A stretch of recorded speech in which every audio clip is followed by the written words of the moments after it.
안녕하세요. 엠스플의 꽃사슴 박주영입니다. 더운 여름 이 농구에 목말라 있을 갈증을 많이 느끼고 계실 이 농구 팬들을 위해서 저희가 뜻밖의 자리를 마련했는데요. 농구하면 빼놓을 수 없는 세 분과 오늘 함께 하도록 하겠습니다. 네. 이재범 기자님, 류동혁 기자님, 그리고 이동환 기자님과 함께합니다. 어서 오세요. 안녕하세요. 아니 근데 꽃사슴 하니까 네. 왜 비우 안 맞아요, 꽃사슴. 그럼 제가 지금 8년 동안 밀고 있는 제 별명인데 꽃사슴 올드예요, 좀 너무. 올드한가요? 네. 그 뭐라 그래야 되나? 약간 좀 꽃사슴 그러면 그 어떤 이미지냐면 1970년대. 아 약간 노사요? 예. 어떤 그런 그 영화 배우 느낌. 이런 느낌이 있어서. 아 그래요? 예. 그럼 다른 걸 바꾸세요. 뭐 하나 그냥 이 자리에서 즉석으로 하나 지어주시면 안 돼요? 맨입으로. 네. 그럼 알아서 하세요. 그럼 생각 한번 해볼게요 제가. 네. 아무튼 세 분 이렇게 날이 또 더운데 6월달에 이렇게 저희가 만나는 건 또 뜻밖이네요. 그렇죠. 네. 왜 이렇게 늦어졌을까요? 잘 모르겠습니다. 요즘 좀 한가하시죠?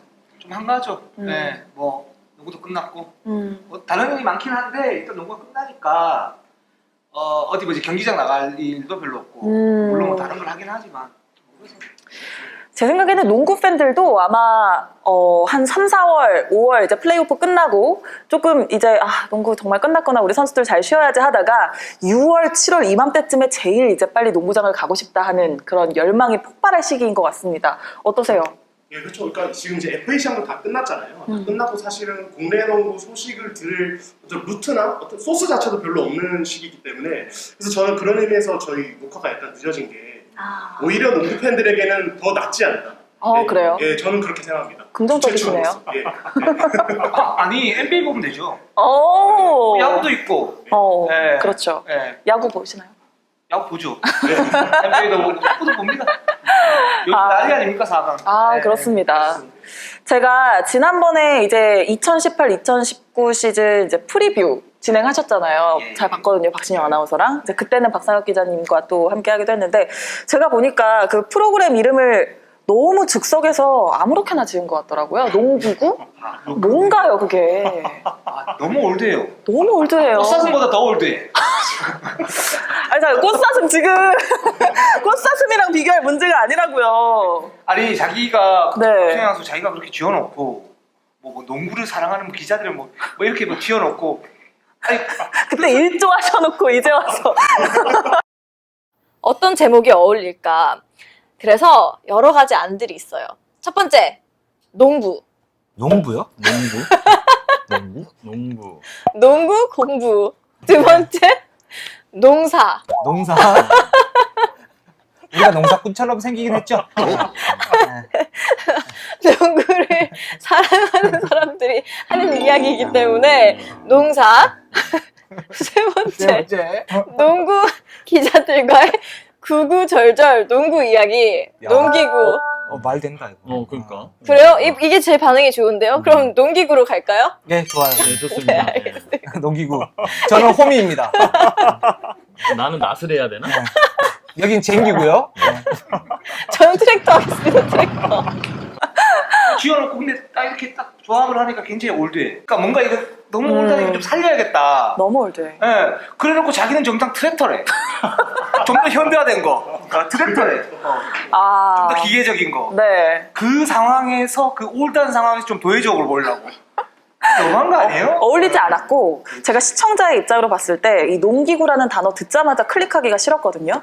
그리고 오늘은 MC가 여러분 제가 좀 오래되기는 했지만 제가 또 미스 코리아 출신이고 미스 서울이기 때문에 또 제가 알기로는 이 세 분 모두 아이돌을 좋아하신다고 들었습니다. 때문에 조금 더 세련되고 요즘 사람들의 걸맞은 이름이 어떨까. 네.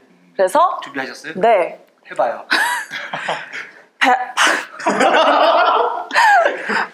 진행자가 이러면 어떡해 지금 방송이 들리잖아. 조용히 해보세요. 예. 바스켓볼 토크쇼 BTS로 하겠습니다. 박수 한번 주세요. BTS 타이탈. 어때요? 전 세계 BTS 팬들한테 욕먹는 거 아니야? 아니 이래야지 BTS 팬들이 뭐 BTS 얘기하나 하고 한 번 더 클릭하면 조회수도 늘고. 그거는 루더바가 좋은 거고 네. 우리는 정말 그 먼지처럼 까이는 거 아니에요? 좋겠죠. 깔 준비 안 돼 있으신가요? 전 돼 있습니다. 저도 준비되어 있습니다. 돼 있으시죠? 네. 네. 괜찮으시죠? 준비되어 있습니다. 지영 아나운서가 네. 제일 타격이 셀 것 같은데. 네, 박신영입니다. BTS 팬들은 모르니까요. 제가 박지영인지 박신영인지. 네, 아무튼 이 없으시죠? BTS. 네. 괜찮으시면 좋아요. 네. 농기구보다는 훨씬 나. 훨씬 낫죠. 네, 비교 불가입니다. 꽃사슴보다. 자, 여러분, 그렇다면 저희 2018, 2019 우리 KBL에서는 어떤 일들이 있었는지 한번 쭉 훑어보는 시간, BTS 시작하도록 하겠습니다. 와! 역시 뭐 농기구보다 시작부터 아주 상큼하네요. BTS. 자, 지난 시즌 2018, 2019 울산 모비스 피버스의 우승으로 한 시즌이 정말 후딱 지나갔습니다. 지난 시즌 세 분은 좀 한 시즌을 돌아본다면 어떤 시즌이었다고 생각하시나요? 저 같은 경우에는 지난 시즌이 뭐 역대 제일 재밌는 시즌 중에 하나이지 않았나 오, 생각이 그래요? 듭니다. 왜냐하면 또 우리가 모두들이 다 반대를 했던 단신 외국인 선수 제도가 정말로 리그의 재미를 보여주는 그런 시즌이었고 또 보통 보면 시즌 중에 외국인 선수가 교체되면 실력이 기량이 떨어지는 선수가 나오기 마련인데 단신 외국인 선수들은 더 기량이 좋은 선수들이 계속 돌아왔거든요. 그러면서 이제 경기 질이 많이 떨어지지 않았기 때문에 그 부분 특히 이제 외국인 선수가 차지하는 전력의 비중이 큰 우리 KBL에서 전력 대부분 다 이제 좀 비슷한 기량의 농구들을 펼쳐주면서 재밌는 시즌이지 않았나라는 생각이 듭니다. 맞아요. 아마 이 외국인 선수에 대해서 좀 아무래도 외국인 선수들이 우리 KBL에 차지하는 비중이 또 크다 보니까 또 이런 의견도 나올 수 있을 것 같아요. 또 어떠신가요? 저는 이재범 기자의 말에 한 80%는 동의. 그러니까 이제 그러니까 단신 외국인 선수 들어와서 경기 템포가 되게 빨라지고 또 플레이오프 들어가면서 굉장히 뭐랄까 박진감 넘치는 경기가 있었던 건 사실이다. 라고 생각이 듭니다. 근데 그 최근 2년간 보면 그 단신 외국인 선수 들어와서 팀 밸런스를 붕괴시키는 경우도 많았었거든요. 네. 뭐 예를 들면 이제 빛이 있으면 그림자가 있는데 그 그림자가 너무 컸다라는 부분들이 있어요. 그러니까 KGC도 그렇고 이번 시즌은 뭐 SK도 어쨌든 그런 상태고 삼성도 그렇고 그러니까 이런 팀들이 몰락하는 이유 중에 하나가 단신 외국인 선수이기 때문에 이런 그림자도 좀 짚어봐야 된다라는 생각이 들고요. 네. 그럼에도 불구하고 플레이오프 때 어쨌든 그 단신 외국인 선수 교체를 잘했죠. 굉장히 잘했습니다. 그러니까 두 선수인데 킨 선수 그리고 할로웨이 선수라고 저는 네네. 생각을 하거든요. 이 두 선수가 사실은 굉장히 잘했는데 이런 시스템이 잘 마련이 돼야만 그런 선수들이 지속적으로 공급이 되면서 좀 더 준비를 많이 하고 그러면서 좀 더 공고한 경기력을 이루어질 수 있는 그런 모습을 좀 보이지 않을까라는 생각이 듭니다. 그렇습니다. 이동환 기자는 일단 지난 시즌 돌아보기 전에 예. 주최 측인 또 루키더 바스켓 네. 대표에서 사과 한 말씀부터 하시죠. 어떤 이제 녹화가 늦어진 점. 네, 제가 확인해 보니까 4월 말쯤에 시즌이 끝났더라고요. 지금 이제 2달 정도 지났는데 아까도 말씀드렸지만은 지금이야말로 농구 팬들이 뭔가 컨텐츠에 목마른 시기다. 네, 그러니까 저는 늦어진 것이 오히려 행운이다. 이것이 BTS의 큰 뜻이다. 네, 그냥 뻔뻔하게 잘하고 있다라고 말씀드립니다. 이거 로더바의 부산 변명이죠. 그냥 깨는 거예요. 네. 근데 보면 볼수록 마이크로 닿지 않았나요? 제가 살찐 쌈디 같다는 말 한번 들은 적이 있는데. 그건 좀 아닌 것 같고. 쌈디는 아닌 것 같고. 네. 아무튼 그렇습니다. 일단. 의미 없는 사과의 말씀 잘 들어봤고요. 자, 늦었지만 이제부터 좀 차근차근히 짚어보도록 할게요. 제가 오늘의 그 대략적인 대본을 하나 받아봤는데 일단은 두 분이 지난 시즌 그 순위 예측을 하셨더라고요. 네, 했죠. 어떠셨나요? 좀 본인의 순위 예측과. 네. 저 같은 경우에는 이제 딱 순위만 정확하게 맞춘 팀은 KGC 인삼공사가 7위 한다고 얘기했었는데 7위 맞추고 나머지는 뭐 다 틀렸지만 그래도 7위 맞추기 진짜 애매한데?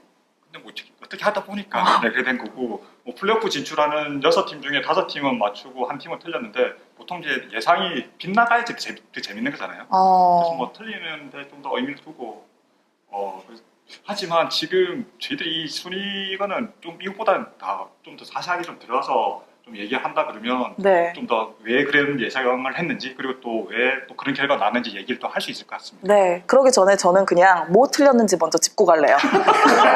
뭐 틀리셨어요? 일단 모비스 2위로 꼽으셨고 네. 누굴 틀린 거지? SK를 틀리셨구나.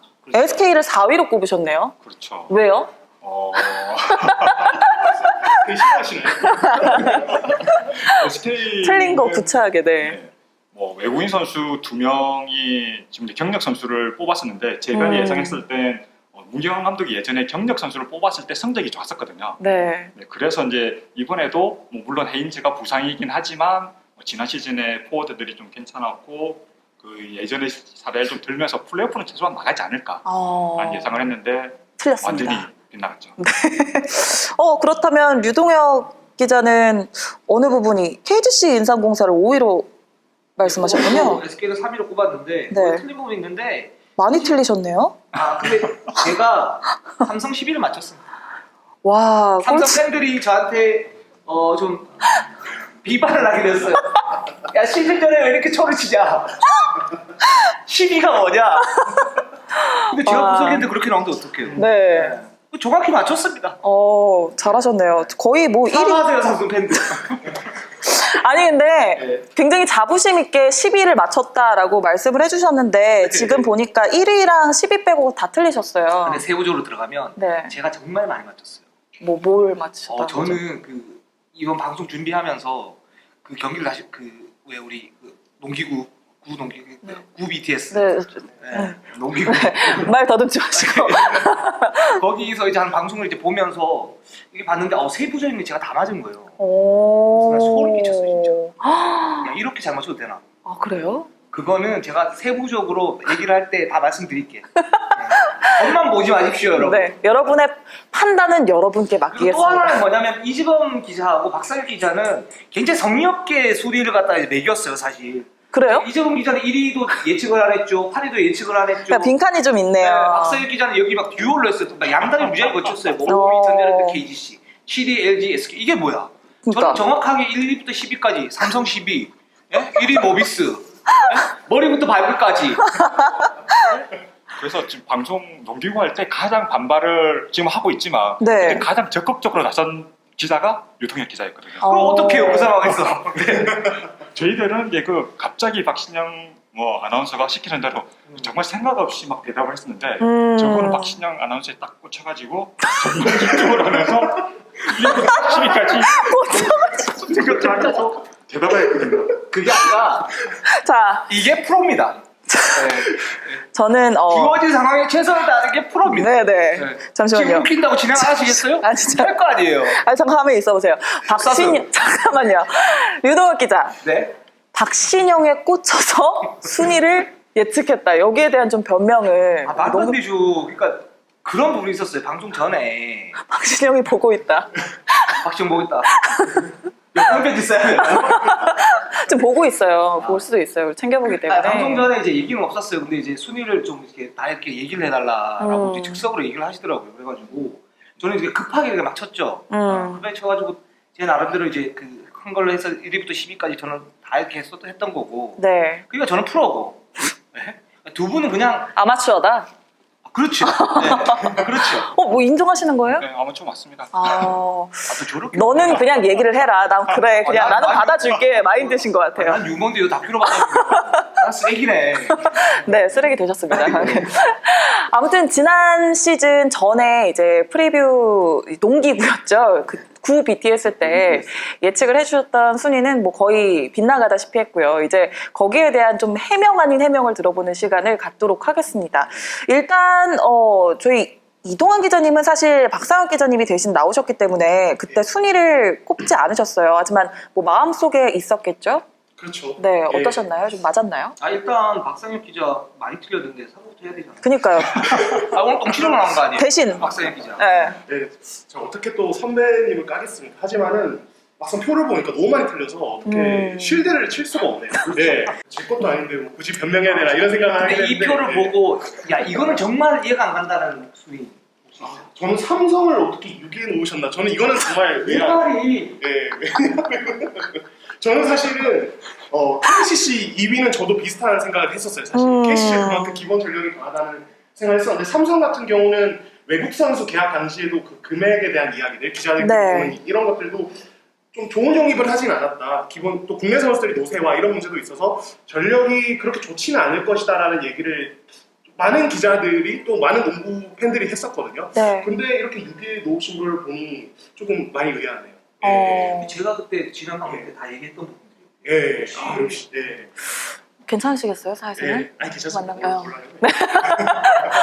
몰라요. 대신 해명을 해주셨는데, 아무튼 뭐, 이 표는 이제 없던 걸로 하겠고요. 저희가 이제 지난 시즌을. 왜요?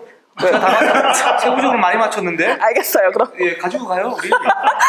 좀 많이 틀리기는 했지만, 그래요. 끝까지 한번 가지고 가보겠습니다, 여러분. 이거 표 꼭 편집해가지고 저희 옆에 밑에 계속 띄워주세요. 이분들 밑에다가 류동혁 이름 위에다가 표 계속 띄워주세요. 아시겠죠? 머리 위에. 네. 머리 위에 띄워주세요. 죄송합니다. 제가 너무 나갔네요. 네. 알겠습니다. 자, 지난 시즌 울산 모비스가 정규리그 우승을 한 가운데 전자랜드가 2위를 해서 플레이오프 직행을 했고, 사실 이 6위 싸움이 굉장히 치열했습니다. 마지막까지 치열했는데, 이때 좀 어떻게 예상을 하고 계셨나요? 그 시즌 막판에 갔을 때는 그래도 순위가 어느 정도 약간 정해져 있는 분위기였고 그 최종 플레이오프 대진표가 어떻게 되느냐 그게 조금 더 관심이 많았었거든요. 특히 이제 KT 같은 경우에는 3위까지 노리다가 좀 순위가 떨어지는 단계였고 오리온이 이제 시즌 초반 출발할 때 10연패 당하면서 플레이오프 탈락 가능성이 굉장히 높았던 팀인데 계속 이제 치고 올라오면서 이제 나중에는 시즌 막판에는 순위 경쟁이 조금 벌어졌던 맞아요. 그런 걸로 기억을 하거든요. 네, 굉장히 좀 어지러웠던, 마지막까지 조금 혼란스러웠던, 팬들에게는 재미를 선사했던 시즌이 아니었나 싶습니다. 제가 잠깐 정리를 해드리자면 치열했던 3위 경쟁은 창원 LG, 전주 KCC, 고양 오리온, 부산 KT 순으로 결정이 됐고, 또 플레이오프 대진이 이후에 완성됐는데 6강 플레이오프에서 KT를 이긴 LG는 전자랜드를 넘지 못했고요. 오리온을 무너뜨린 KCC도 모비스를 이기지 못했습니다. 사실 우리가 항상 이제 뭐 농구도 그렇지만 야구도 그렇고 이 플레이오프 맨 윗자리를 차지하고 있는 팀들이 마지막 그 결선에 오르는 그 퍼센테이지가 높잖아요. 그렇죠. 네, 이 퍼센테이지 지난 시즌에도 어긋나지 않았는데 류동욱 기자는 어떻게 보셨나요? 일단 정규리그 1위를 하게 되면 기본적으로 1, 2위를 해야만 이제 우승의 어떤 그 조건, 필수 조건 중에 하나다 이렇게 얘기를 하는데 뭐 그렇지 않은 시즌도 있었죠. 근데 하지만 이제 뭐 농구는 과학이고 스포츠는 과학이기 때문에 그 1위하고 2위를 하게 되면 기본적으로 플레이오프가 이제 5전 3승승제, 그다음에 7전 4승승제이기 때문에 그 시리즈가 장기화될수록 체력적인 부담이 굉장히 커지고 그게 경기력에 사실 영향을 많이 미칩니다. 특히나 올 시즌 같은 경우에는 더욱 그런 게 트랜지션이 굉장히 강화가 됐죠. 그렇기 때문에 좀 활동력이 좋아야 되는데 그 활동력에서 가장 그 영향을 미치는 게 체력적인 부분이거든요. 물론 이제 쉬고 나오기 때문에 뭐 체력은 문제 없다 그러지만 그게 자연스럽게 활동력의 감소로 영향을 미치면서 그런 부분들이 엄청난 영향을 많이 미쳐서 특히 올 시즌 같은 경우에 그렇기 때문에 뭐 올 시즌은 뭐 당연히 이제 마지노선 4강 마지노선 1, 2위를 차지하는 게 굉장히 중요했었고 그 1, 2위 차지했던 팀이 모비스와 전자랜드가 올라가면서 뭐 이렇게 명승부를 갖다 펼치게 됐는데 뭐 그런 이제 법칙에서 예외가 없었다라고 볼 수가 있겠죠. 그리고 나서 치러졌던 챔피언 결정전이 이제 모비스와 전자랜드 4승 1패로 모비스가 이제 챔피언을 차지하게 됐는데 사실은 이 표 끝까지 가져간다고 했잖아요. 아무도 누구도 전자랜드의 2위를 생각조차 안 했어요. 그쵸? 류동욱 기자님? 근데 예측을 보시면 제가 할 말이 있어요. 전자랜드는 전 자부심이 있어요. 해보세요. 구 BTS 알고 빠를 거예요? BTS. 네. 구 BTS를 보시면 근데 제가 전자랜드 그때 뭐라고 얘기했어요? 순위 결정을 할 때 정확하게 이렇게 얘기했어요. 4명이 갈등을 하고 있다. 오. 2위 아니면 6위다. 그래서 그래요? 중간에 4위를 갖다가 했다. 나는 2를 칠 것 같다. 정확하게 그렇게 얘기를 합니다. 제가. 그러셨어요? 네. 기억이 안 납니다. 저는 좀 타협을 했어요. 이거는 그러니까 사실 누가 타협을 하셨어요? 제 4명과요. 몇 위야? 아니 사실은 전자랜드가 제일 헷갈리는 팀이에요. 저는 이 지금 조합이 심상치가 않아요. 그래서 저도 챔프전 가서 한 2위 정도 할 것 같은데 근데 만약에 이 할로웨이 선수가 만약에 무너진다. 좋지가 않다 이러면 강상대 정효군만으로 버티기 힘들거든요. 그렇게 되면 이제 쭉 떨어지는 거죠. 예전에 전자랜드처럼 뭐 한 6위에서 왔다 갔다 거리는. 네. 그래서 2위와 6위 사이에서 제가 4위라고 이렇게 한 건데 아. 그래서 한 4위 정도 4강은 지금 하지 않을까. 4강에는 올라가고 4강에서 잘 싸우고 젖잘싸 이렇게 되지 않을까라는 생각이 들어요. 네. 그때 당시에 이제 뭐라고 그랬냐면 머피 할로웨이 이 선수가 어느 정도 굉장히 잘할 것 같은데 좀 더 뚜껑을 열어봐야겠지만 굉장히 잘할 것 같다. 그러니까 여기만 보강이 되면 전자랜드는 올 시즌에는 큰 일을 치른다. 근데 이 머피 할러웨이가 전지훈한테 좀 안 좋았었거든요. 네. 제가 그때 누구 확인할 것 같아 못했는데 그리고 나서 바로 전자랜드가 쭉 올라왔어요. 그러니까 저는 그것만 하게 되면 전자랜드는 분명히 4강을 간다. 그리고 챔프전까지 갈 수 있다라고 얘기를 했었고 네. 실제로 그렇게 됐잖아요. 뭐 묘하게 설득력이 있는 것 같기도 아니 하면서. 이게 팩트예요. 네, 그러니까. 네. 그래서 저는 2위와 6위 사이인데 만약에 골밑이 망가지면 전자랜드는 예전과 같은 그러니까 뭐 6강에서 젖잘싸 이렇게 하면서 그냥 눈물을 흘리고 우린 잘 싸웠어 그러나 졌어 이렇게 될 텐데 그렇지 않고 센터진만 보강이 되면 그래서 머피 할러웨이, 찰스 로드 이렇게 어쨌든 잘 갔지 않습니까? 네. 그렇게 되면 나머지 포지션에서 어떤 경쟁력이 굉장히 뛰어난 팀이에요. 그래서 이 팀 같은 경우는 모비스를 위협할 수 있는 그런 팀이 될 수 있다라고 저는 그때 예상을 했었습니다. 오, 그렇군요. 뭐 지금 솔직하게 이제 머피 할로웨이가 정말 건강하게 시즌을 치렀다 그러면 네. 뭐 전자랜드 라그나 현대 모비스 라그나 선수가 머피 할로웨이에 대해서 좀 힘들게 상대를 했을 것이고 네. 그렇게 됐다면 좀 더 1, 2 싸움이 좀 더 재밌게 흘러갔을 것인데 그렇죠. 근데 머피 할로웨이가 물론 이제 부상으로 팀을 떠나고 난 다음에 이제 모두가 다 꺼리던 이제 찰스 로드를 데리고 왔었거든요. 찰스 로드가 오면서 조금 불안한 감이 좀 있었는데 그 대신에 기디 파츠가 정말로 대단했어요. 역할도 해줬죠. 네. 골밑이 불안한 부분이 조금 있는 부분을 그 파츠가 이제 3점슛에서 메워주면서 2위까지 이끌었고 결국에는 또 챔프전까지 나가는 원동력이 되지 않았나 생각도 듭니다. 그래서 실제로 머피 할러웨이 선수의 부상이 굉장히 컸었거든요. 네. 근데 이제 그 당시에 나올 수 있는 카드가 뭐 찰스로도 괜찮았다고 보는데 전체적으로 보면 머피 할러웨이를 가지고 플레이오프를 임할 것인가 찰스로드를 가지고 플레이오프를 임할 것인가를 봤을 때 전체적인 경쟁력 자체는 머피 할러웨이가 있는 전자랜드가 훨씬 더 나을 수 있었다. 그래서 모비스하고 챔프전을 했으면 훨씬 더 확률 높은 그런 게임을 갖다 할 수 있었는데 그런 부분이 좀 아쉽기는 하죠. 네. 그리고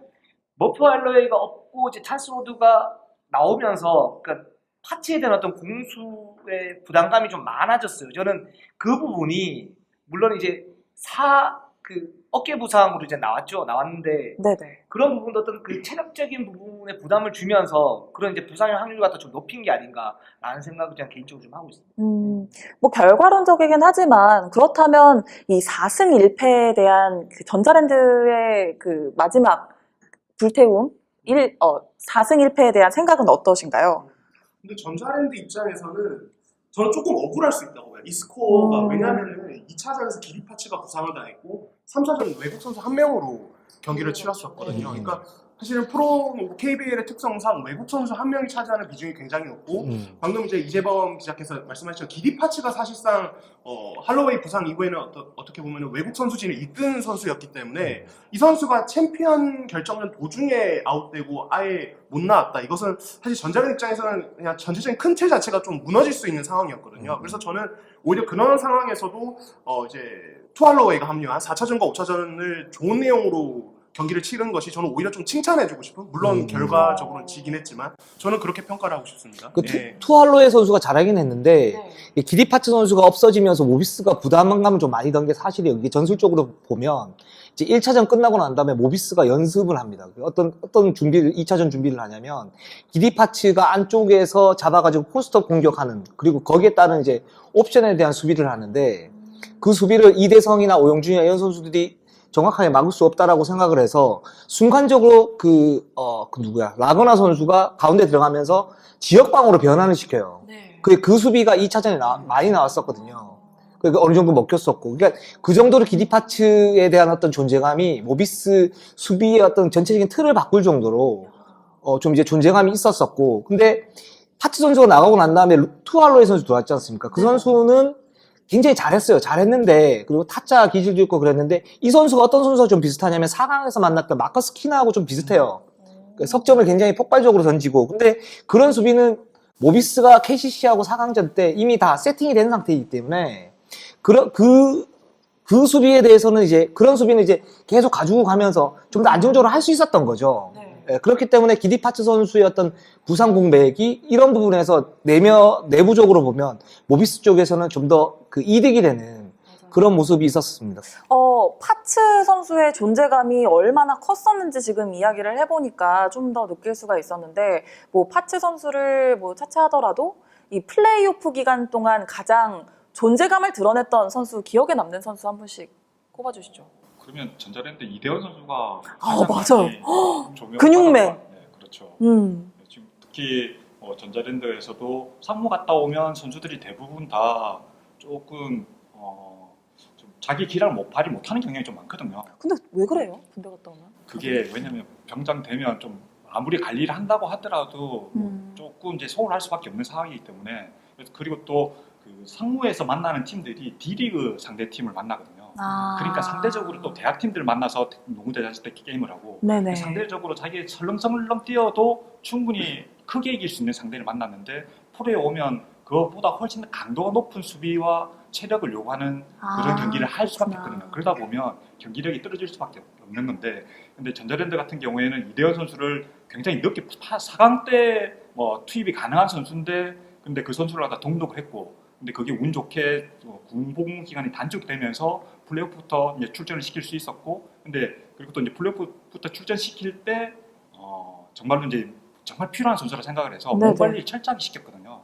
정말 상무에서 연락을 계속하면서 얘 몸 관리 철저하게 해라고 관리를 한 덕분에 얘가 정말 좀 전자랜드에 필요한 조커가 되면서 챔프전 올라가는 데도 큰 역할을 했었죠. 이대현 선수가 진짜 전자랜드 플레이오프 때 또 들어오자마자 또 바로 그 몸싸움도 치열하게 했고요. 바로 전력에 또 보강을 시켜줬습니다. 이대현 선수 잘한 거는 전 인정하는데 네. 근데 저는 이제 이재범 기자의 말에 50%밖에 동의를 못했어요. 왜요? 좋은 얘기를 해주셨어요. 근데 핵심은 아니다라는 생각이 들어요. 그럼 핵심을 좀 찔러주시죠. 상무에서 들어오면 갔다가 오면 그러니까 이제 안 되는 부분들이 있어요. 그러니까 말씀하신 것처럼 뭐 이제 수준이 좀 레벨이 좀 떨어지는 그런 팀들하고 경기를 하기 때문에 적응의 문제도 있고 또 팀 전술적으로 녹아들지 않은 부분도 있는데 근데 지금 상황에서 제가 좀 듣는 거로는 그게 핵심은 아니에요. 그러니까 좋은 얘기를 해주셔서 그냥 방송이기 때문에 좋은 얘기 해주셨는데 우리는 날 것 아닙니까?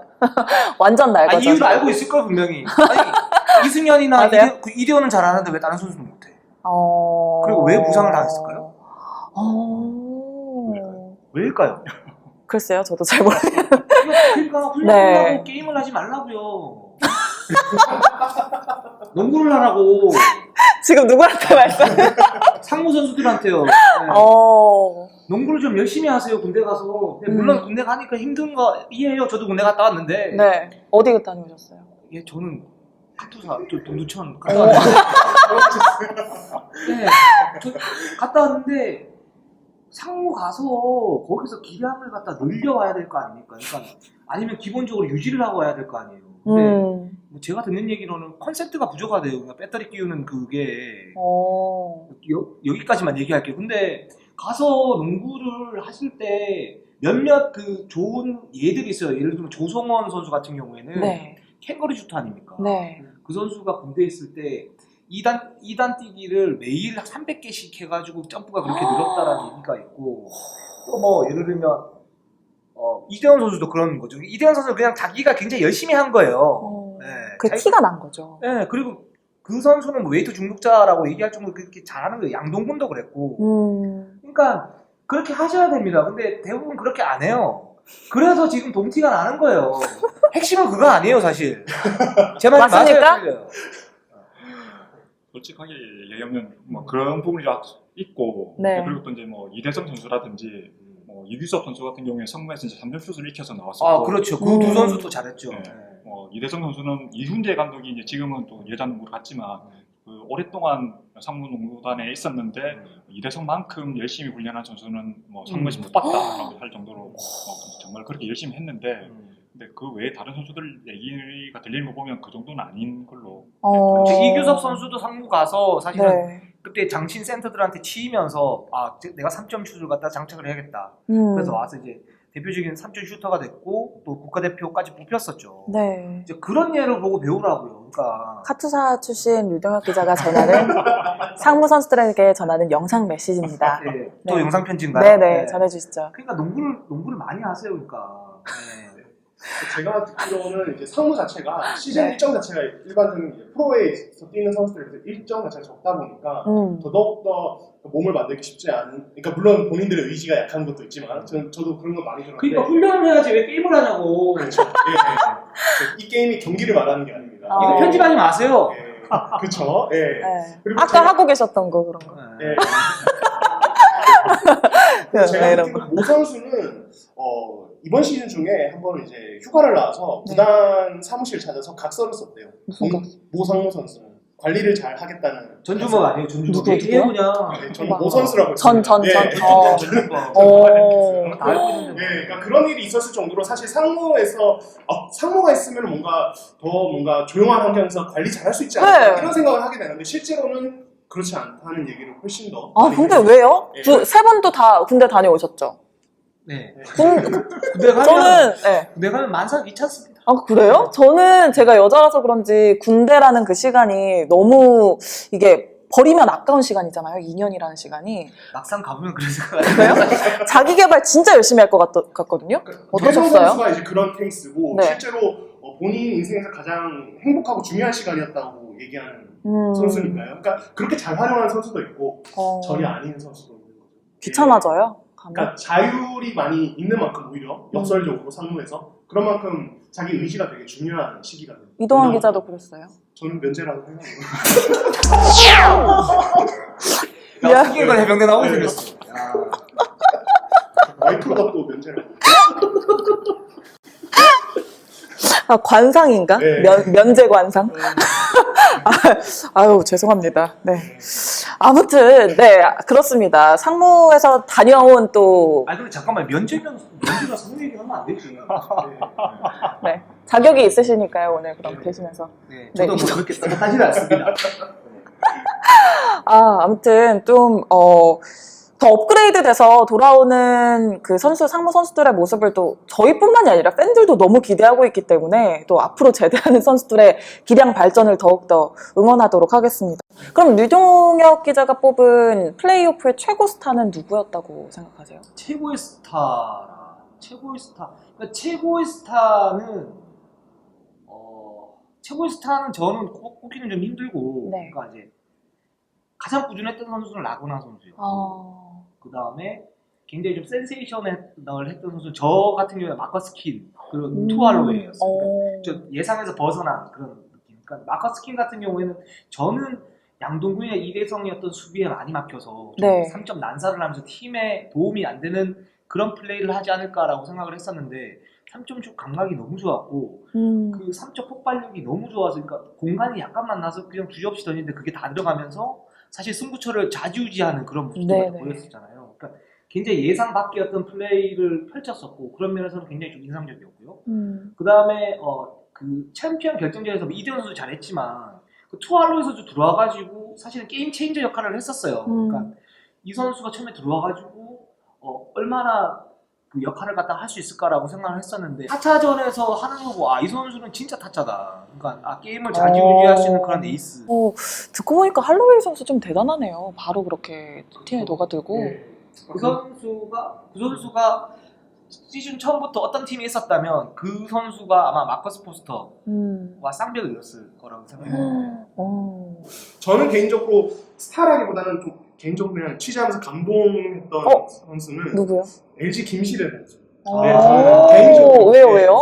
그러니까 이 선수가 그 이제 KT와의 시리즈 중에 햄스트링 부상을 당했고 경기 결정하기도 했었는데 사실 햄스트링 부상은 많은 팬분들이 아시겠지만은 가장 약하게 당해도 사실 기본적으로 2주 정도는 필요해요. 완벽하게 회복하려면. 그 전에 나와버리면 부상이 재발할 수도 있고 당연히 그렇게 되면 경기력에 악영향을 미칠 수 있는데 물론 김시일 선수가 이번에 FA가 된다는 어떤 그런 특수성이 있긴 했지만은 그럼에도 불구하고 결장했다가 최대한 빨리 팀에 복귀를 해서 LG 시리즈 승리를 어쨌든 이끌었거든요. 네. 그러니까 그런 면에서 팀과 팬을 위해서 부상의 어떤 리스크를 극복하고 띄워줬고 실제로 또 부상을 안고도 되게 잘해줬어요. 자기가 할 수 있는 범위 안에서. 물론 전자랜드가 그걸 또 어떤 박찬희 선수의 사이즈를 이용해서 집중적으로 공략하기도 했지만 어떤 그런 부분에서 저는 개인적으로 좀 김시래 선수에 대해서 좀 감동을 좀 받았습니다. 김시현 선수 정말 대단한 것 같아요. 네. 그러니까 사실 그 햄스트링은 본인이 굉장히 불안하거든요. 그러니까 경기를 뛸 때 그러니까 모든 힘을 여기다 쏠 수가 없어요. 삐끗하는 6개월이니까 한번 이렇게 햄스트링이 처음에 조금 왔다가 무조건 쉬어야 되는데 여기에 약간 통증이 찌릿찌릿하게 있는 상태에서 경기를 뛰었을 때 그게 재발한다. 그럼 거의 한 3개월 이상 무조건 가요. 네, 그런 3개월이면? 예, 그런 상태에서 김시현 선수 다시 나왔는데 그래서 저는 5차전에 제대로 활약을 못할 줄 알았거든요. 근데 역시 대단한 선수였다. 역시 김시래다. 이렇게 한 분 한 분 마음속에 있었던 선수들 이야기를 들어보니까 그때 그 감동이 밀려오는 것 같은데 자 여러분 이제 더 감동을 느껴보셔야 하는 시간입니다.